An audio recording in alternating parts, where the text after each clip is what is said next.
You assume menopause is a modern complaint, one ancient women rarely lived to experience. That assumption is wrong, and the real story is far stranger. You'd guess ancient life expectancy in the 20s or 30s meant menopause almost never happened. But that number hides something important historians rarely explain clearly. Those low averages come from brutal infant and childhood death rates, not from adults dropping dead at 30. Survive childhood, and the math changes completely. Women who made it past childbirth and disease often lived into their 60s or 70s, meaning menopause was a normal chapter, not a rare event. Kate is your guide through this hidden history, and she's about to walk you through how 7 very different worlds handled this exact transition. Now here's where it gets interesting. Some ancient hunter-gatherer bands treated an older woman's changing body as a promotion, not a decline. Elders believed a woman who stopped bleeding, stopped losing her strength monthly, and gained power the tribe depended on for survival decisions. You watch a grandmother in this scene take over food-gathering routes and childcare, freeing younger mothers to hunt, forage, and recover between pregnancies. Researchers now call this real pattern the grandmother effect, one of the strangest, best documented ideas in all of human evolutionary science. Most people assume the opposite. In this world, aging past fertility didn't sideline a woman, it gave her the tribe's most trusted authority. In ancient Egypt, physicians didn't ignore this transition. They wrote prescriptions for it, mixing plant oils and minerals into remedies applied directly to the body. Egyptian healers believed a woman's womb could physically wander through her body, causing the symptoms we now recognize as hot flashes and mood shifts. Here's the detail nobody expects.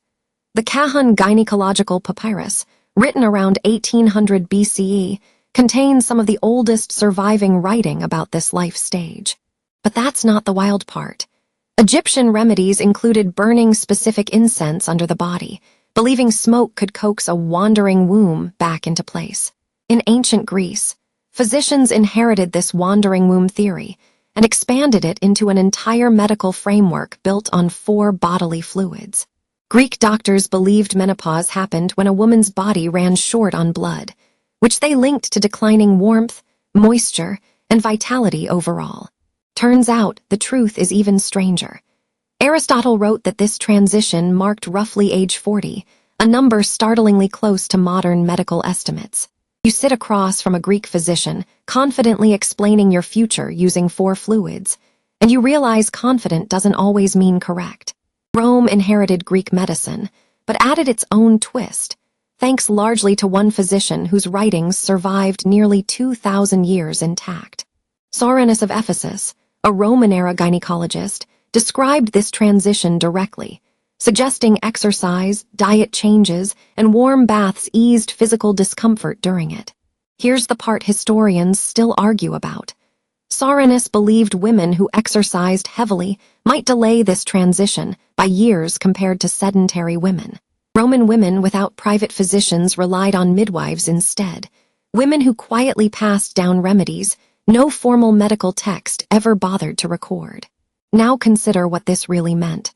In parts of ancient China, this transition was never treated as illness, but as a shift in life balance.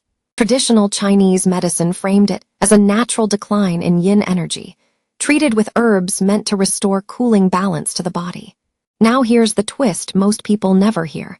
Chinese texts rarely used a single word for this stage, instead describing dozens of separate symptom patterns. Practitioners prescribed specific herbal blends, adjusted individually, based on which symptoms a woman reported rather than treating menopause as one condition. But there's a catch. In India, Ayurvedic medicine gave this exact life stage its own dedicated name centuries before Western medicine bothered to.